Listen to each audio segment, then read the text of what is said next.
since we're still able. There are still a few voices on Zoom. Good evening. Welcome to the second session of Help. What Do I Do Now? Our informational series. Thanks to those of you who took time to complete the evaluation in session 1. We will send an evaluation link after each session. A few of you asked, who are you and how did this series come to be? We are Johanna Munson and Johanna Vander. I'm a retired Bainbridge educator, and in my retirement, I have walked a path of aging, illness, and death with many friends and family members. I've learned a lot and dreamed of sharing the knowledge that I've gained with others. Then, thanks to friend Patricia Erdman, I was introduced to Johanna Munson, who's a professional in these areas and was enthusiastic about collaborating with me to plan this series.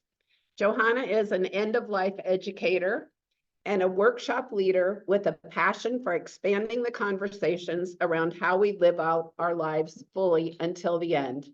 Johanna's Edge Walking Collective is sponsoring this series, and your donations are paying our costs. All of us who have organized or presented are volunteering our time. Bainbridge Community Foundation, Island Volunteer Caregivers, and Bainbridge Senior Center have endorsed this series as our partners. We had a successful, informative session last week. Reed Price of our Senior Center started by suggesting that old age is a stage of life for which we maybe least prepare. Tony Hinson, an attorney, brought a chuckle by saying, there are many good reasons for divorce, but divorcing to qualify for Medicaid is not one of them.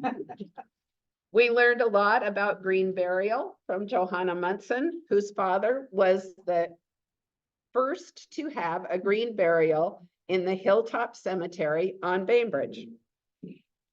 And Tim Dinan offered, and we heard from Tim Dinan, who offers green burial and many other options through Cook Family Funeral Home.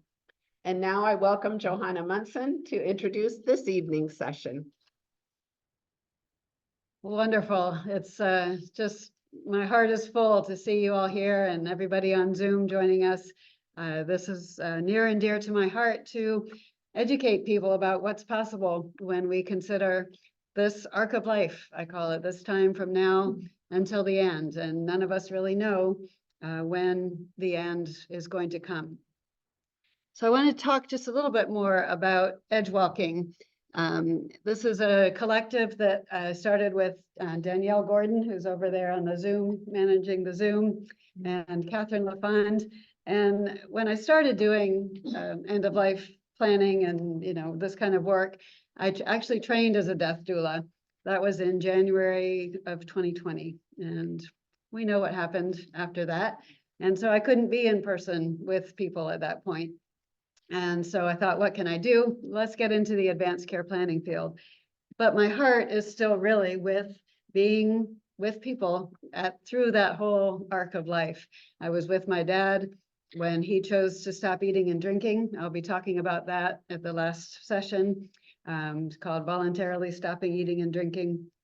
And I just feel called to this field. So it's wonderful to have the people who are walking this path with me. If anyone here has a calling, please come talk to us. We need more people to work with us. And so it's not just the three of us. We want to expand our reach.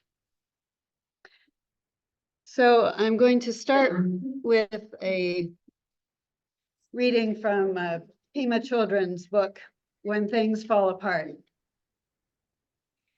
Fear is a universal experience. Even the smallest insect feels it.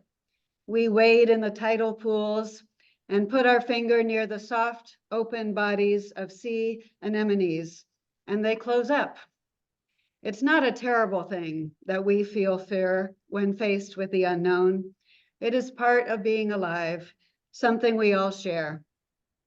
We react against the possibility of loneliness, of death, of not having anything to hold on to. Fear is a natural reaction to moving closer to the truth. No one ever tells us to stop running away from fear. The advice we usually get is to sweeten it up, smooth it over, take a pill, or distract ourselves. But by all means, make it go away. That is cheating ourselves of the present moment. We can't make fear look pretty, but it will nevertheless introduce us to all the teaching we've ever heard or read. So the next time you encounter fear, consider yourself lucky. This is where the courage comes in. The trick is to keep exploring and not bail out. Well, thank you, Pima. So our first speaker tonight is Chris Schmit. He's a battalion chief with Bainbridge Island Fire Department. We might be in fear when we're making that 911 call, and he's going to help us figure out what to do. Thank you. To fear not. Well, thank you. As mentioned, my name is Chris Schmit. I'm one of the battalion chiefs, so I am not volunteering my time like a lot of people. I'm actually at work right now. So if I drop everything and run out, you'll know why. Before I get going too much, just a couple things about our staffing that I have to hit because I've got a captive audience. There are 9 people on duty at any given time.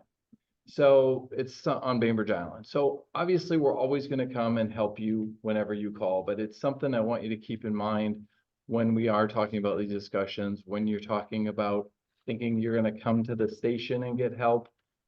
Understand that we're going on thousands of calls every year. We're going on 5 transports a day. Those transports take a couple hours. We're going on 10 to 12, 15 calls a day. We're not always at the station. So please don't come to the station.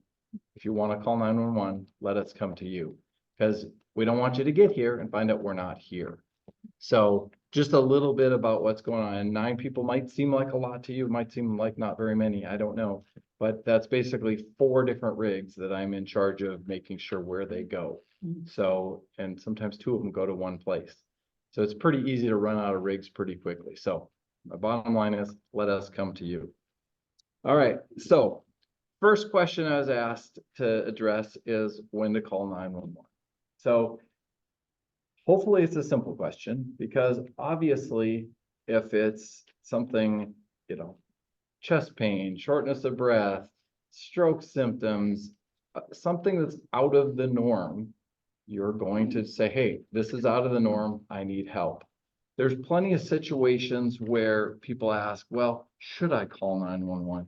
And it's kind of funny to say it this way, but there are plenty of cases where people who should call 911 don't, right? I don't want to bother them. We're here to serve. That's why we're here. We want to come help. There are plenty of people who don't have the strength to help their partner up off the floor. And somebody's on the floor. If somebody's on the floor, call 911. We're going to come help. There are times when maybe this is more the next speaker gets to address that if you are calling 911 multiple times a day, multiple times a week, we're not an ideal long-term care provider. Having said that, there's plenty of situations where, hey, my provider didn't show up today and I need to get from here to there. That's absolutely a good reason to call us. So I'm guessing people understand the big reasons to call, you know, and I don't have to go through any of, and this isn't a medical class, so I don't want to go through all the medical reasons to call. But the bottom line is I want everybody to feel comfortable that if you're needing help, call. That's what we're here for. And we'll send the appropriate resources out to help. So one thing I want to talk about, what are those resources and who's coming? I might use the term BLS and ALS. So everyone in the fire department is an EMT. I've got 3 crews that are either in an engine or an aid car, and that's a BLS crew, and that's most likely what you're going to get. I've got 1 pair of people that are paramedics. They're highly trained. They spent a year over in Seattle getting additional training. They work under the direct supervision of a doctor, and they can do a lot of field medicine, and they're great at it. What the dispatch center has to decide is who's going on which call, and that's going to be based on the answers to your questions. So when you do call 911, don't worry about how many questions and how long they're talking to you, because they're going to verify your address. They're going to understand the basics of the problem, and they're going to dispatch us. The person talking to you is not waiting until all of your questions are answered before they send us. Sometimes people are like, you arrived so quickly. And we're like, what do you mean? It took us 4 minutes to get here. Well, they just hung up 30 seconds ago. So there's this perception like you're going to call when you're done with the conversation, they're going to send us and then we're going to come. Not at all. We're en route early in that conversation. But one of the things, they're always going to send the closest unit. So that's going to be probably a firefighter and a lieutenant that are coming in an aid car. But depending on what your needs are, we might be sending the medic unit as well. And if we think it might be even more serious, somebody that's not breathing, something that's CPR related, something a more serious call, you're going to get me in the battalion rig and you're going to get another rig. So I realize sometimes it's like, why are they bringing all of these rigs? Well, first of all, we're all coming from different stations in some cases. Sometimes we're coming back, guys didn't leave from here. They're coming back from the last transport. So you're getting them directly from there. And the bottom line is the more serious we think the call might be, the more units we're going to send. So a lot of times we'll send extra units just in case. And that's my job to turn them around. But a lot of times we'll just show up, we'll wait out on the road. First crew goes in, nope, there's no problem here. And we start canceling the other units and they're available for the next call. But just understand that if 2 units show up, if 3 units show up, it's probably something that either you said or you didn't say that made you wonder. The other thing is we have a great police department on this island, and thankfully they're very good at responding with us if they're closest. And I've done CPR alongside many of our officers. That's not their job, it's not their responsibility, but they'll step up and serve when they can. There's also the possibility that if dispatch thinks there's any sort of concern for our safety, they're going to dispatch police as well. So don't take that as oh my gosh, why the police here? And I don't know if you're going to cover this on later ones, but the police are always going to be dispatched for any deceased person. So if you have a known deceased person and we're coming, they're going to be dispatched as well. So not because they think something's wrong, but that's how it works legally. All right, I know I have way too much on my list, so I'm trying to move through these. Okay. When we arrive, big things we want to know. So we want to know who's the patient. That should be obvious. It's not always. We want to know that patient's medical history and probably their date of birth. So one thing that I would recommend is you have one piece of paper, whether it's with your medications, whether it's on your refrigerator with some advanced directives, whether it's something you can just pull out and hand to us, that's got patient's name, patient's date of birth, medications that you're taking, and some sort of medical history. Don't need to know that you had your appendix out when you were 17. What we're looking for is, yeah, I've got high blood pressure and I had a stroke a year ago. That just the big stuff. We have access to medical records of if we've seen you in the past couple months, but we don't have access to your full medical record. So what we're looking for is just the big stuff that's going to impact our care. And then any other specifics that you want to have. Sometimes a phone number for somebody that you would feel comfortable with us calling be a nice thing to add on there. Family member, somebody, so we can at least get that into the report or hand it off to the hospital. So having that little bit of information is really helpful to us, because one of the things we have to do when we get there is we have to take care of the patient. But in order to take care of the patient, we also have to talk to usually a bystander. What's the person's name? What's their date of birth? What's their medical history? Are they allergic to any medications? If we can just get that on a piece of paper, it just means we can focus more on the patient. I know a big question for the group is where do we transport to and how do we get to that decision? So first of all, let me start with the patient is always in charge, okay? We don't kidnap you. We don't make any decisions for you. We'll give you our opinion if need be. We might have a suggestion. We do have protocols we work under, I'll talk about in a second. But it is always your right, as long as you're able and informed and understand, it's always your right to refuse care. So if we arrive and you're like, I don't want you here, we'll say, okay, sorry to bother you, have a good evening, okay? Now, if we want you to go to the hospital, we're not gonna leave quite that soon. We're gonna say, can we talk a little bit more? But I really want people to understand that you as the patient, you are always in charge of what happens. Bystanders, family members are usually just involved in the discussion in a polite way, because obviously if your spouse is going to hospital, you might have some input there. But so that's number one. Next thing we are going to decide is, are you going with a BLS crew, an EMT, or are you going with an ALS crew, a paramedic? Now you might think, well, why wouldn't we just send everybody with a paramedic because they have more medical training? Well, we don't have as many of them. So the way the system's set up is we have more EMTs, we have fewer paramedics. Paramedics tend to stay on the island more because they want to be here for the sicker patients. So the sicker you are, the more likely you're going to get a paramedic taking you. So that's the first thing. We're going to make that decision, not you, and it's going to be based on your medical needs. Then we have to figure out, where are we going? So big question there is, are we going to Silverdale or are we going to Seattle? And that's where living on an island can get really interesting. Typically what we want to do is, understand all your needs, go through everything, and then make a transport decision. But if you call me right now, we're going to look at the ferries and go, oh, I don't know this, but often, oh, there's a 720.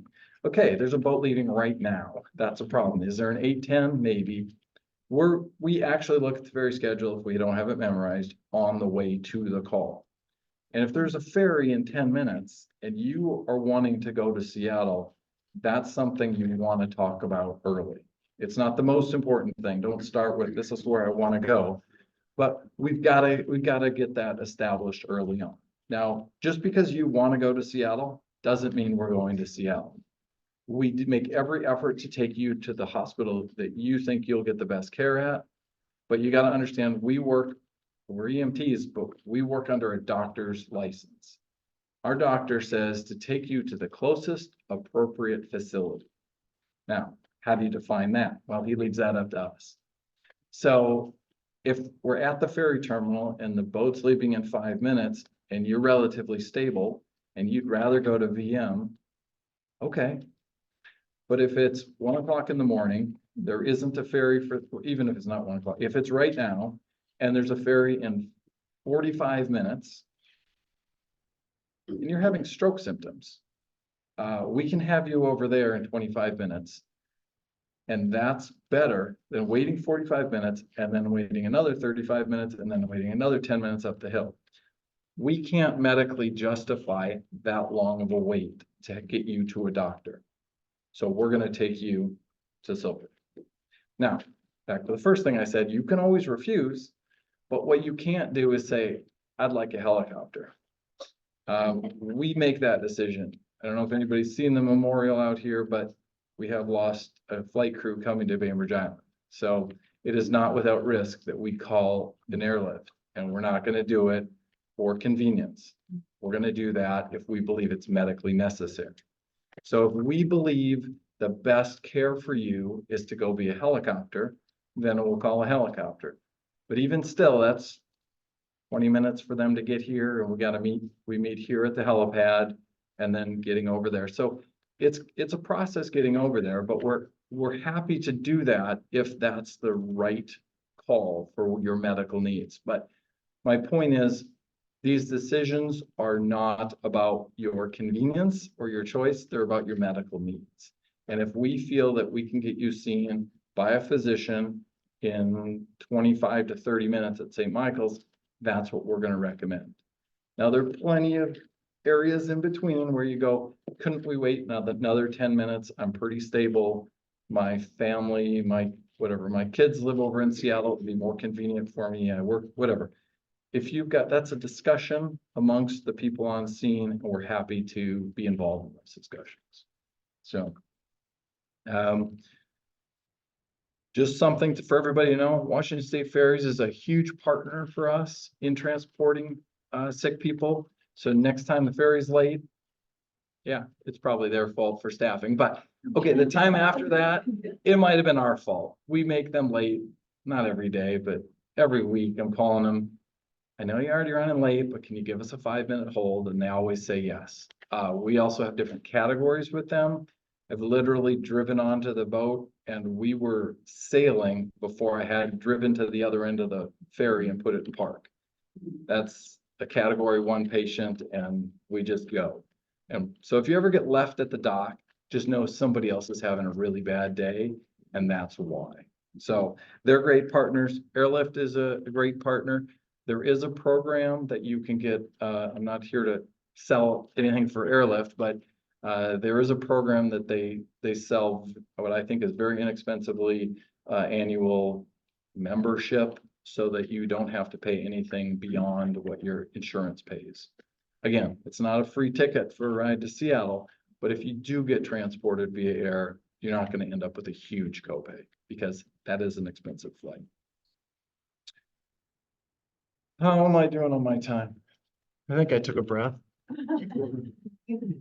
4 more minutes, excellent. Okay, so then I'll hit some of the other things. When we arrive, one thing that's always a challenge for us, and it seems simple, but where are we going? So your address, for starters, when you call 911, they're going to have you verify your address. If you call from a landline, it's done there. It's pretty easy. If you call from your cell phone, well, they're going to have to do some triangulation. They're going to have to verify with you. Are you at this address? There's a lot of systems they have that they can figure out where you are, where your cell phone is. But there are situations we've had over the years, especially if you're off on the waterfront. This was years ago. We had a structure fire on the north end of the island where somebody called 911 and they got Snohomish County dispatch because that was the closest cell tower. So don't assume that the person that you're talking to knows where Bainbridge, or that you're on Bainbridge Island, you know, especially if you're calling on cell phone. But so that's the first thing. Second thing is your house or where you're living well labeled? So we have a sign that we give out, those blue signs for free. So if it's not obvious your driveway, contact Casey. She's at the front desk and she can get you one of those signs for your driveway. They're really helpful to us. We know the island extremely well. We know every one of the 700-800 streets on the island. We know the numbering system. But at night, an unmarked house, some of these driveways that split and then split again and split again, any help you can give us, great. And then beyond that, where are you in your house? Are you in the garage? Are you out back? Are you in the ADU, or, you know, if somebody has some outbuilding? We've had that more than once where we go to the house and people are like, we didn't call 911. Well, oh, maybe it was our tenants, that kind of stuff. So finding you is a big thing. And since I have a minute, I will just talk about, since end of life stuff is also on the category, on the list here. With the history stuff, if you have a POST, which is a physician's order on life-sustaining treatment, that will help us to know your wishes. If, for instance, a call comes in as a CPR or unconscious, if you don't want CPR, if you have certain things that you want or you don't want, there's all kinds of legal stuff that's buried in healthcare directives. We're not lawyers and we don't have a lot of time to look at paperwork. There's a simple 1-page form. It's brightly colored, ugly green, and it's called a POST. And they're not, I'm not going to go into how you get them, but it comes from your physician and it's not for everybody. But if you have one of those, we're always looking for them. Our goal, of course, is to follow your wishes, whatever they may be. But it's not always easy for us as the first arriving crew, probably with 2 people in a stressful situation to, follow your wishes if we don't know what they are. So if that can be posted prominently, that's right along with the history, and that's what, so. I think that was everything on my list. Yep. Great, thank you. That was amazing. I took 2 pages of notes and yeah, sure. So we'll have breakout groups, but after, so we have our 3 speakers, and then we'll have 15 minutes to take a break, get into the discussion groups, and you'll be moving your chairs. Danielle will be posting that on for all the online people. And so, yes, you'll have chance to ask more questions. So while we're seeing speakers here, I want to just make a plug for this next event after this series is over. This one is in Polsbo. It's called Death Over Drafts. This is on April 15th. We also have one on Bainbridge Island at Sisters Cider House on March 21st. That's next Thursday. And we get together and play this game called the Death Deck. Has anybody heard about the Death Deck? Great, yes. So I'm gonna share one question with you, and these are the kind of things, we just sit around tables, grab a glass of cider, and have these conversations. So here's a question. If a drug were created to provide immortality, would you take it? And I'll give you 3 options. If a drug were created to provide immortality, would you take it? A, totally. Who wouldn't want to live forever? B, nope. 1 lifetime is plenty. C, maybe if I could lock in my hottest age. So how many are A? Totally. Who wouldn't want to live forever? Any takers online? No, no takers here. All right. B, nope. 1 lifetime is plenty. Lots of people taking that one. All right. And how about C? Maybe hottest age? Yeah, right. Why not? Right.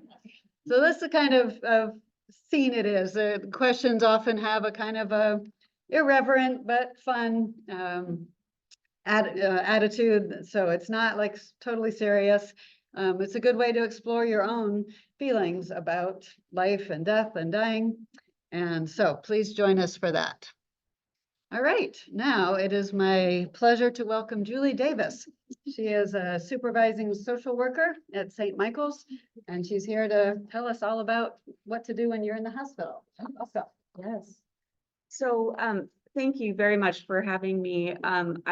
This is such a need in our community, so I appreciate being able to be here to talk a little bit about it. And I think Chief Schmit was really helpful in kind of setting the stage for what happens from home to the hospital and then what.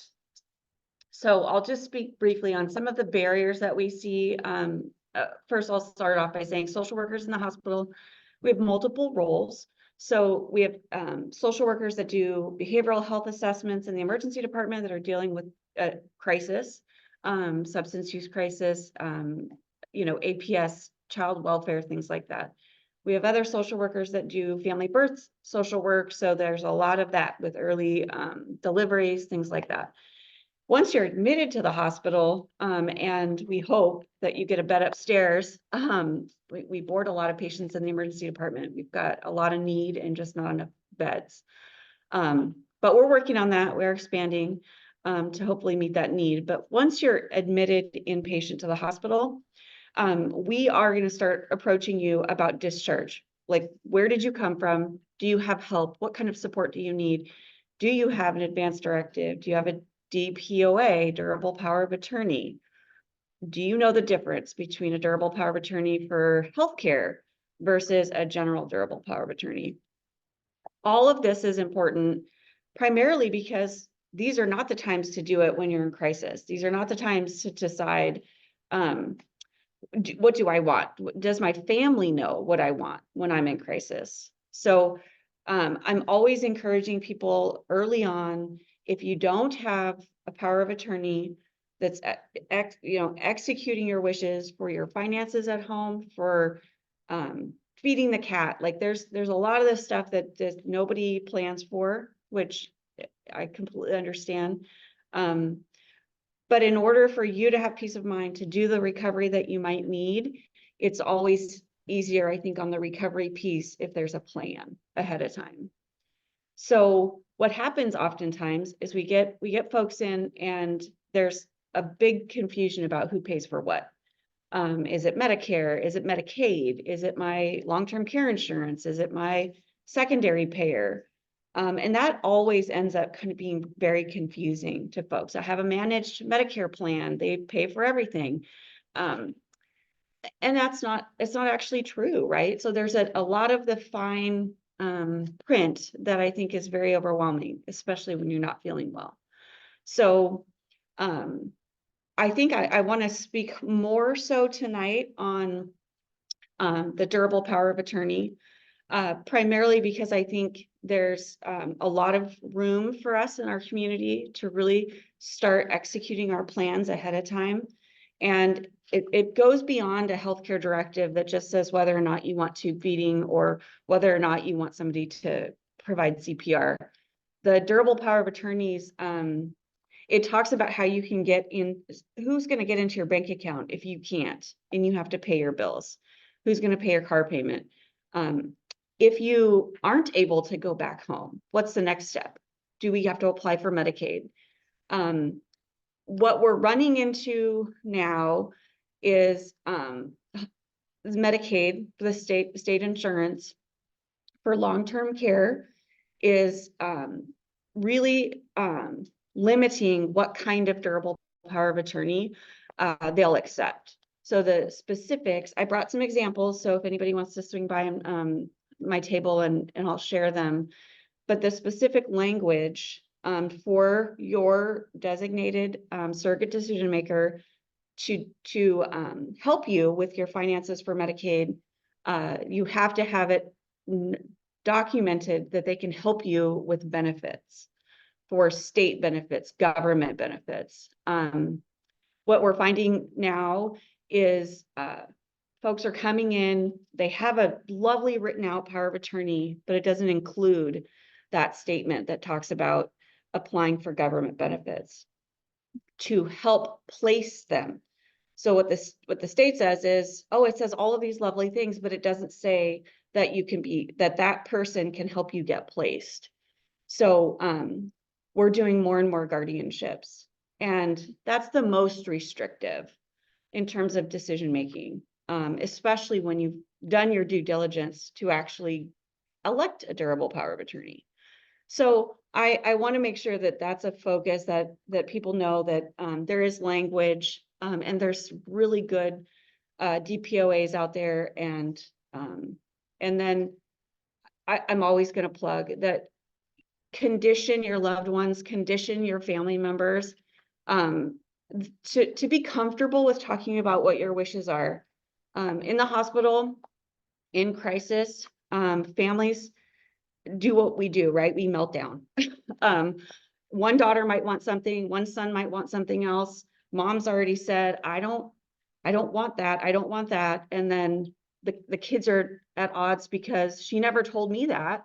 Why do you know that? And it could all be written down, and but they're not talking about it, right? If I fell and I broke my leg, that's one thing. It's another thing if I can never use my leg again, and that's a different quality of life, right? People talk about those things differently. So I just want to encourage everybody to just normalize the language about what your end of life wishes would be, or what your goals would be. What's quality of life to you? Because those are the conversations that your family is going to have if they're making difficult decisions, and being okay with those decisions because you've talked with them about it. What else? I think you asked me about.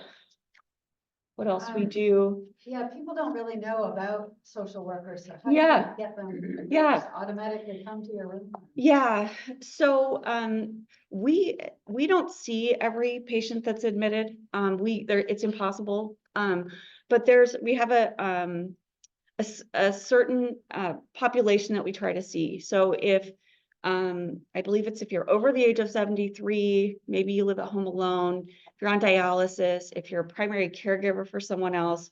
So when you're admitted to the hospital, you'll get screening questions. A nurse is going to admit you and she's going to ask you a couple of questions. There'll be some automatic triggers that will get a social worker in the room. If you're a primary caregiver for somebody with memory loss and your loved one is at home, they're going to probably get us right away. Because ultimately, you know, you're our patient, but we also know you're not going to be well if you're worried. So we're going to try to help you figure out how to help your loved one.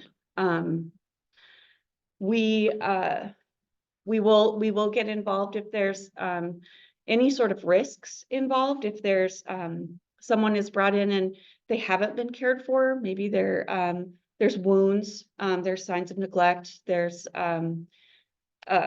they haven't eaten, they show up, you know, EMS shows up and there's feces everywhere. And so, you know, our fund of knowledge is that we don't believe that people really want to live like that and that they would do differently. We're going to get in there and see if there's resources we can help with. Our goal is not ever to take away anybody's rights. That's ultimately the state doesn't want to do that either. They want everybody to live as safe as possible in the community. So we don't have a magic wand that says, you know, we get this quite a bit too. There'll be community members failing and, you know, and the neighbors know, and everybody's kind of putting a Band-Aid on it. Cause like so-and-so takes them food on Mondays and so-and-so takes them to the store on Wednesdays. And there's this collaborative effort. They finally get to the hospital because something's happened and everybody goes, they can't come home. You can't let them come home. They're driving on the wrong side of the road. They're starting fires. And we're also at a loss because people have the right, of course, if they're a danger to themselves or someone else, that's a different conversation. But there isn't a resource that's going to come and scoop up somebody who's, you know, making bad decisions. So that's where we kind of feel powerless too, in the helping profession, to not be able to solve all those problems. We'll offer resources. We'll try to get as much support out to the community as possible that exists. We'll do our best. Yeah. Okay. It looks like my time is up. Wrapping it up. Thank you very, very much. Appreciate your time.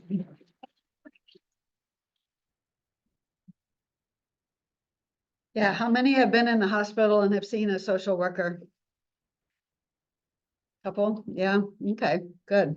Well, it's wonderful to know that that option exists and that, yeah, especially those risk factors, the older signs of not doing well, having somebody at home with memory loss. I know that would be awful to be in the hospital and be worried about someone, and for young kids too, if there were minors in the home. Yeah, so great. All right, ready for another death debt question? After you are dead, will you know how you died? After you are dead, will you know how you died? A, yes, I'll have access to lots of information in the afterlife. No, B, no, I'll be in heaven or reincarnated, but won't know about my death. Or C, nope, just a whole bunch of blackness. All right, A, yes, I'll have access to lots of information in the afterlife. Okay, few there. B, no, I'll be in heaven or reincarnated, but won't know about my death. Some more there, okay. C, nope, just a whole bunch of blackness. Wow, that one got the most. All right, well, come see me for a mediumship session. We got to talk about this. I'm not so sure about you guys. All right, well, our final speaker this evening is Kathryn Lafond, and she's going to lead us in some spiritual work.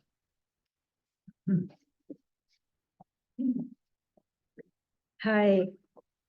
I thought I might be speaking tonight about how to stay spiritually grounded during moments of grief or to spiritually prepare for death.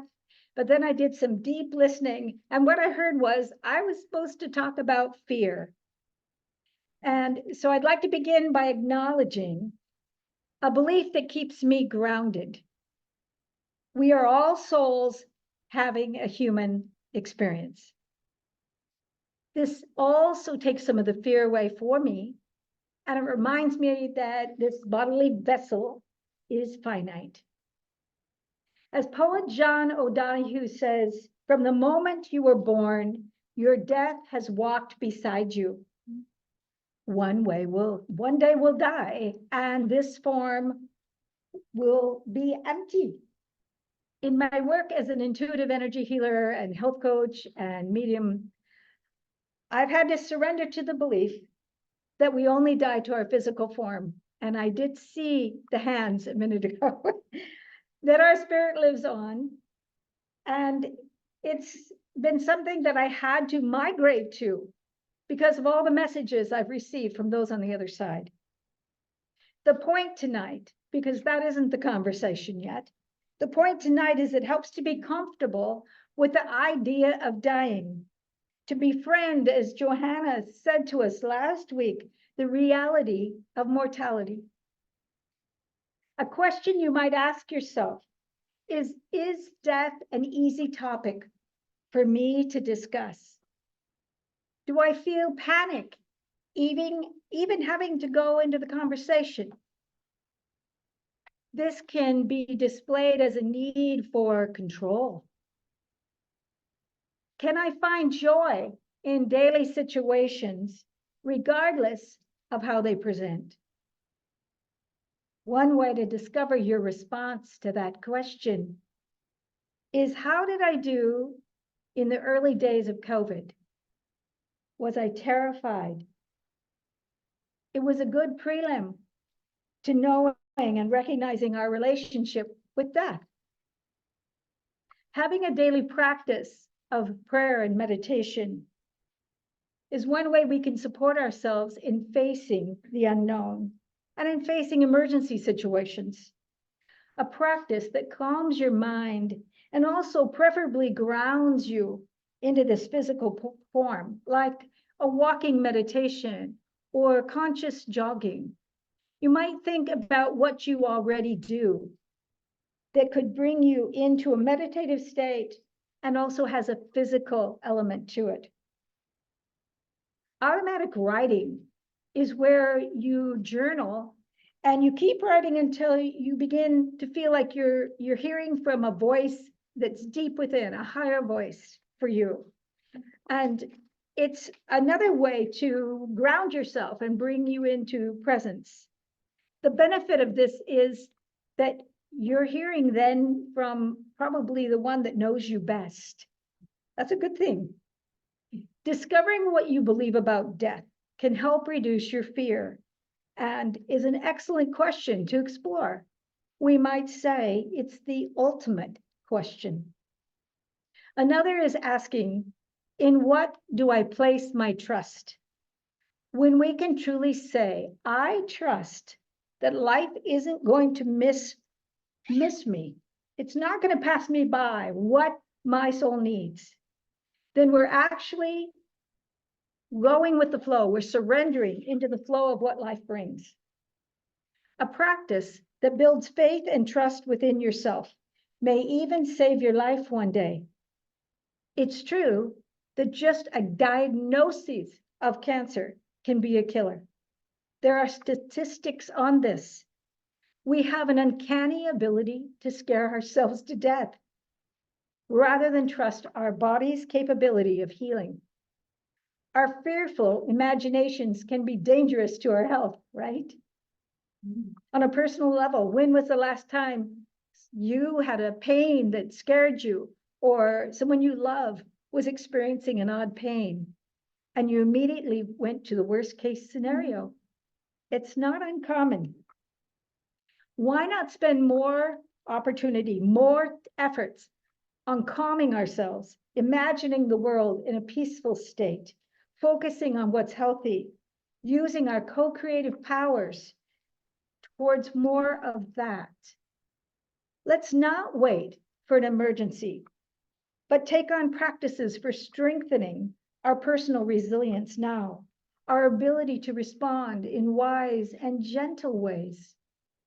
Conscious breathing, singing, bathing, fasting, letting love lead can all be part of our daily chop wood, carry water. Why not develop a group that meets once a month simply to speak openly and honestly about your fears and what you're doing to lessen their control over your lives? Wouldn't that be equally as important as meeting once a month to prepare for the worst disaster? Discussing death, what we believe, what we want for ourselves, for our loved ones as we face our final hour, is best not left for that moment before dying. If we're in an emergency and you said to me, I think I'm going to die, my response might be, we don't know that.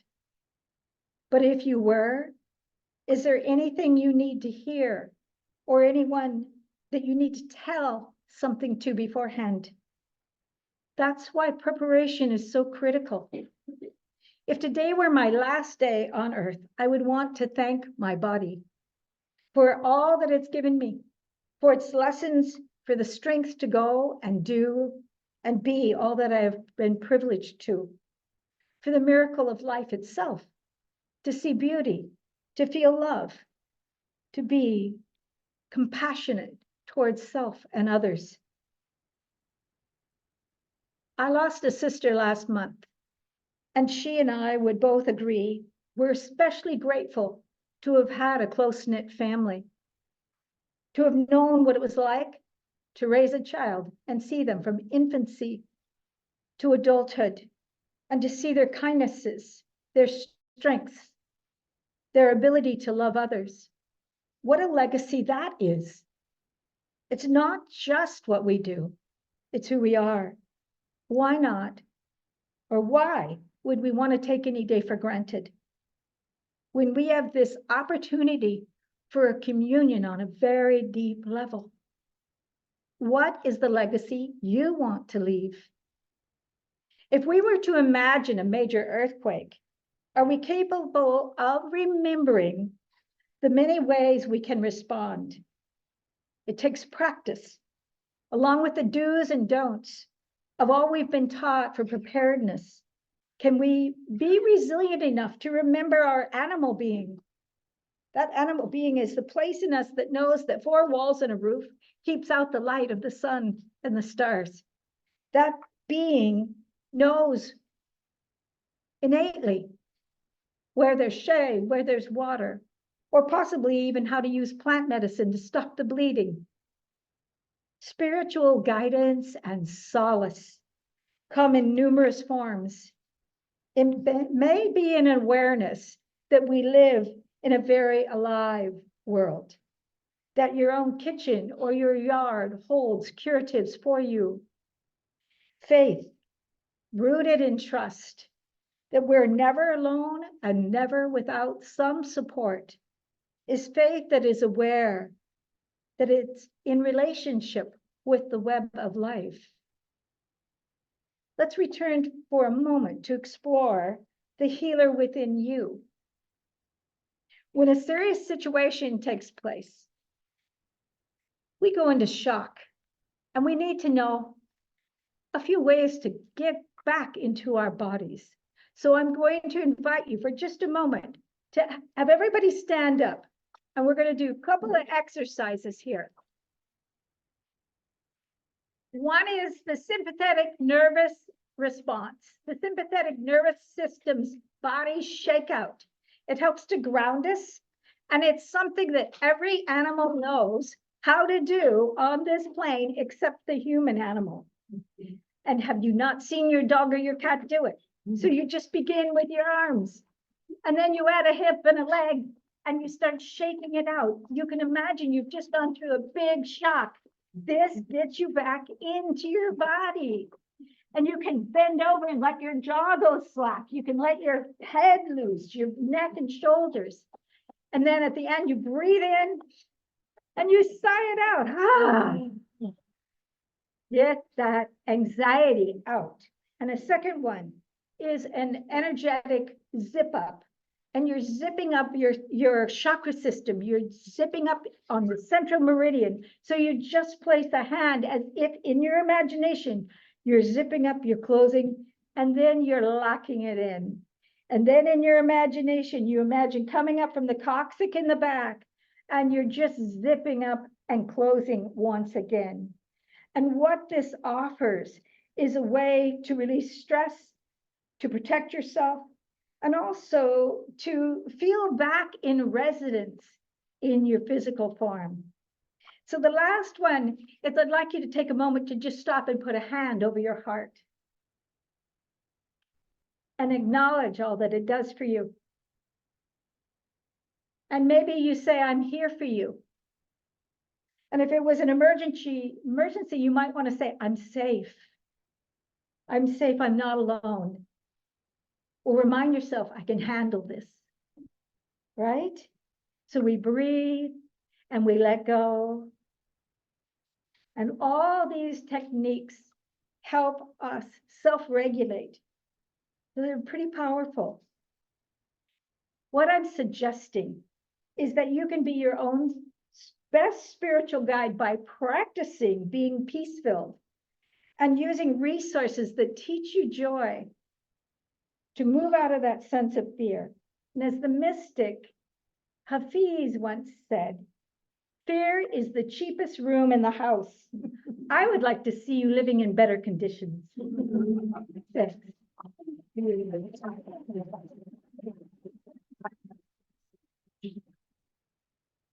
Oh, that was beautiful, Kathryn. Thank you. Always such an honor to hear Kathryn speak. You have just a beautiful way of expressing yourself and just bringing us into such a warm, holy, spiritual place. So thank you so much, and for getting us back in our bodies, because yeah, right. The title of this week is it's an emergency, it's a crisis, and knowing what to do to help ourselves, take a breath, get back in our bodies. We were just at the Interfaith Council meeting on Thursday last week, and we had Scott James from Bainbridge Prepares there talking about earthquakes, and you kind of get in that zone. But yes, remembering that shake, I can just picture the dogs doing that, zip up, and then hand on heart to bring us back. All right, well, that's our presentation tonight. Now we're going to invite you to get up, get a cup of tea, maybe some snack, and then the different tables.